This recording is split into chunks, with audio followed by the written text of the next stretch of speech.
When you look at the words that we are taught to say by the Prophet ﷺ when we are sad, who here doesn't experience moments of sadness?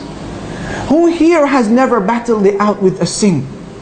Who here was never in a relationship and he struggled to cut out that relationship? Who? Who was never financially bankrupt?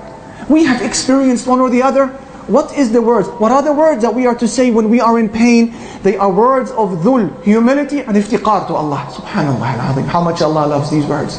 As Ahmad narrates in his Musnad on the authority of Ibn Mas'ud, that the Messenger sallallahu alayhi wa sallam says, مَا قَالَ عَبْدٌ قَطُّ إِذَا أَصَابَهُ هَمٌّ أَوْ حَزْنٌ. There isn't any Muslim who is afflicted with grief, sadness or sorrow, and he says the following words. What are the words? Listen, ikhwan, and memorize them.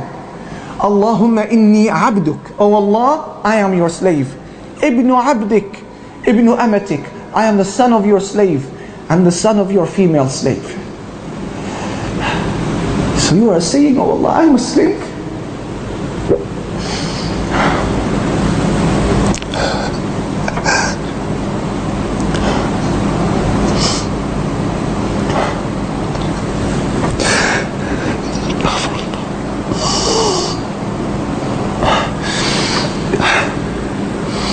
Oh Allah, I am your slave, the son of your slave, the son of your female slave. I am a slave. My mother's your slave. My dad's your slave. Nasiyati biyadik. My forelock is in your hands. Yeah, we hate to be grabbed by this part of our body and pulled, because it's the highest part of your body. It's humiliating to be pulled like this. You are saying, Ya Rabbi, this forelock of mine it's in your hands. مَاضٍ فِيَّ حُكْمُكَ. Your command over me will be executed. عَدْلٌ فِيَّ قَضَاءُكَ. Your judgment over me is always fair. أَسْأَلُكَ بِكُلِّ إِسْمٍ هُوَ لَكَ. I ask you, O Allah, by every one of your names, سَمَّيْتَ بِهِ نَفْسَكَ, which you have called yourself, أو أنزلته في كتابك, or you have revealed this name in your book, أو علمته أحدا من خلقك, or you had taught it to one of your slaves, أو استأثرت به في علم الغيب عندك, or you had kept the knowledge of this name to yourself. What do you want? What do you want, O slave? أن تجعل القرآن ربيع قلبي. I ask you, O Allah, to make the Quran the life of my heart, ونور صدري, and the light of my chest, وجلاء حزني, and the removal of my sadness, وذهاب همي, and a departure from my anxiety. The Prophet ﷺ says, anybody who says these words, Allah will remove his anxiety and replace it with happiness. The companions, they said, O Messenger of Allah, we should memorize these words. He says, أجل ينبغي لمن سمعهن أن يتعلمهن. Every person who hears these words should memorize them. But what is the secret here?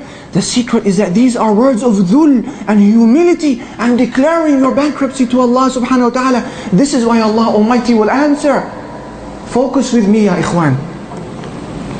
Have you ever pondered over the hadith where the Prophet ﷺ tells us that Allah is with the ill person?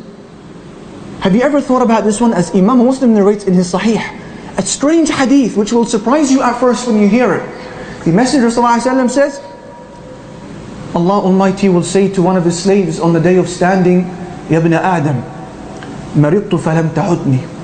O son of Adam, Allah is saying to one of his slaves, O son of Adam, I fell ill and you didn't visit me. Subhanallah. The slave will say, Oh Allah, wa kayfa a'uduk wa anta rabbul alameen. Oh Allah, how am I to visit you when you are the Lord of the worlds? What does Allah say? Huh? He says, أَمَا عَلِمْتَ أَنَّ عَبْدِي فُلَانًا مَرِضْ فَلَمْ تَعُدْهُ أَمَا عَلِمْتَ أَنَّكَ لَوْ عُدْتَهُ لَوَجَدْتَنِي عِنْدَهُ. Oh my slave, didn't you know that slave such and such became ill and you didn't visit him? Had you visited him, you would have found me, Allah, with him. Ibn Qayyim rahimahullah mentions in his book Madarij al-Salikin, why is it that Allah Almighty is with the ill person? He says, لأن قلبه مكسور ولو كان من كان. He says, because the heart of this ill person is broken. He's weak. This ill person is humble to Allah. Therefore Allah is with him. Yeah? فَإِنْ كَانَ مُؤْمِنًا كَانَ اللَّهُ مَعَهُ. Therefore if this ill person is a Muslim, Allah will be with him. Ibn Qayyim goes on to say, perhaps this is also the secret why the dua, the supplication, the requests of the mazloom, the oppressed, are answered. And as-sa'im, the one who is fasting, is answered. And the one who is musafir, traveling, is answered. What is the common theme between all of these three? Who can tell us?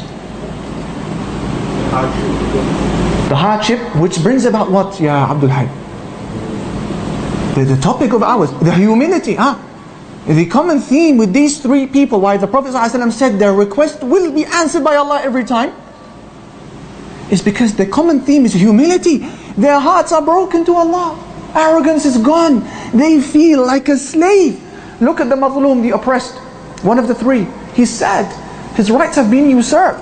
He feels as being the subject of injustice. His heart is therefore broken. Thus Allah is with him. Ya Allah. As for the one who is fasting, his shahwa, his temptations have been dampened down now. He's hungry, he's thirsty, he's weak, he can barely get off the chair. Allah therefore is with him because his heart is broken. And the one who is traveling, he's away from his wife, away from her husband, away from his children, away from his loved ones. His heart is broken, he wants to be with them. Therefore it's not about being hungry and thirsty, as Ustad Arjan said. It's not about just traveling or about being oppressed why your dua will be answered. It's because the heart is broken. Are you with me, brothers? Are you with me, sisters? Are you seeing how much Allah Ar-Rahman loves this act of worship, of humbling yourself to Him?